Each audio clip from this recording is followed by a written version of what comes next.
გამარჯობა საქართველო. ჩვენ რამოდენიმე თვის განმავლობაში არ ვიძახდით ამ გარკვეულ ნეგატიურ ინფორმაციას. ნეგატივით ისედაც სავსე საქართველო, ამიტომ ჩვენ ველოდებოდით, როცა გადაიჭრებოდა აღნიშნული პრობლემა და უკვე შეგვიძლია თავად ვისაუბროთ ამაზე.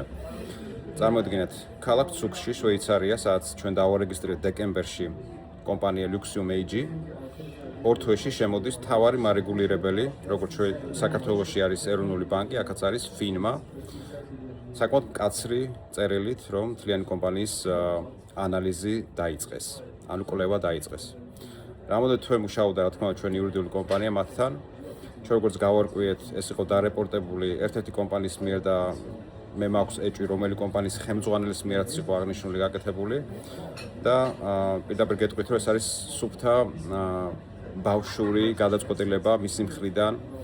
ამ კომპანიის ხელმძღვანელი ერთ-ერთი პირველი და ერთ-ერთი გავლენიანი ბლოკჩეინის მიმართული მთლიან შვეიცარიაში, რა თქმა უნდა, სახელდაგვარს ვერ დავასახელებ ამ ეტაპზე და მისი პიროვნული კონკურენციის ნაწილი დაინახა ჩემი ანალიზით ჩემში, იმიტომ რომ მე ორჯერ შევხვდი მას და ამიტომ გადაწყვიტა გარკვეული, ასე ვთქვათ, ფეხი დაედო ჩვენი პროექტისთვის, რაც რა თქმა უნდა ვერ მოახერხა ჩვენთ ყველაზე სუფთა, ყველაზე გამჭვირვალე, ყველაზე ძლიერი პროექტი, ერთ-ერთი ყველაზე ძლიერი პროექტი კრიპტოინდუსტრიის ისტორიაში. მიუხედავად იმისა, რომ ის არის ძალიან ინოვაციებით სავსე და ძალიან ზღვარზე გადის თანამედროვე, მათ შორის თანამედროვე ეკონომისტებისთვის, რომ გაიგონ აღნიშნული პროექტის ძირეული შინაარსი, ჩვენ ბოლომდე მივიყვანეთ აღნიშნული ჯერ იურიდიულად. იურიდიულში გულისხმობ იმას, რომ ჩვენ პირველად მსოფლიოს ისტორიაში გვაქვს სრულებით დამოუკიდებელი ფასწარმოქმნის სისტემა, სადაც ადამიანი ვერ ერევა ფასის მდგენელში.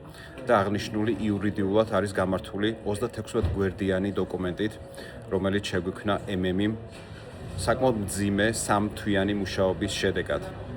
ასე რომ ეს არის რეალური პრეცედენტი, რომელიც იურიდიულად უკვე მოცემულობაა და ახლა უკვე პრაქტიკაში გადაგვყავს, იწყება უკვე ბლოკჩეინის შენება და ვინც გვაკვირდებით უკვე რა დონის ხალხი გვიერთება გუნდში და მალე კიდე რამოდენიმე ადამიანი დაგვემატება ძლიერი.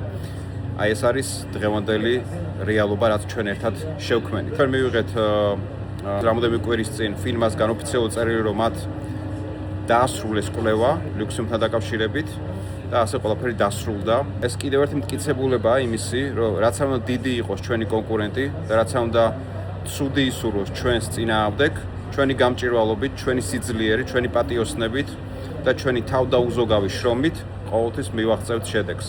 ამიტომ მე მინდა რომ ყველას გჯეროდეთ თქვენი თავის, როდესაც შენ აკეთებ სუფთა საქმეს, როდესაც შენ აკეთებ ისეთ პროექტს, რომელიც თეორიაში მილიონობით ადამიანს დაეხმარება და დაიცავს, შენ აუცილებლად მიაღწევ წარმატებას. და ჩვენ უნდა გვახსოვდეს, რომ რაც უფრო მეტნი გავერთიანდებით, მით უფრო მალე დაიდება შედეგი. თქვენ იცით, რომ საქართველოსთან დაიწყო ეს ყველაფერი, მალე უკვე ჩვენ ჩავერთვებით სხვა ქვეყნებიდან, რომ უკვე ორი ქვეყანა შერჩეულია და იქ ვიწყებთ მუშაობას და ასევე 2027 წლის თებერვალში დაგეგმილია გლობალური ICO, რომელიც გულისხმობს Luxium-ის გლობალურ გაყიდვას. მომავალ შეხვედრამდე გველის ძალიან საინტერესო ინფორმაციები.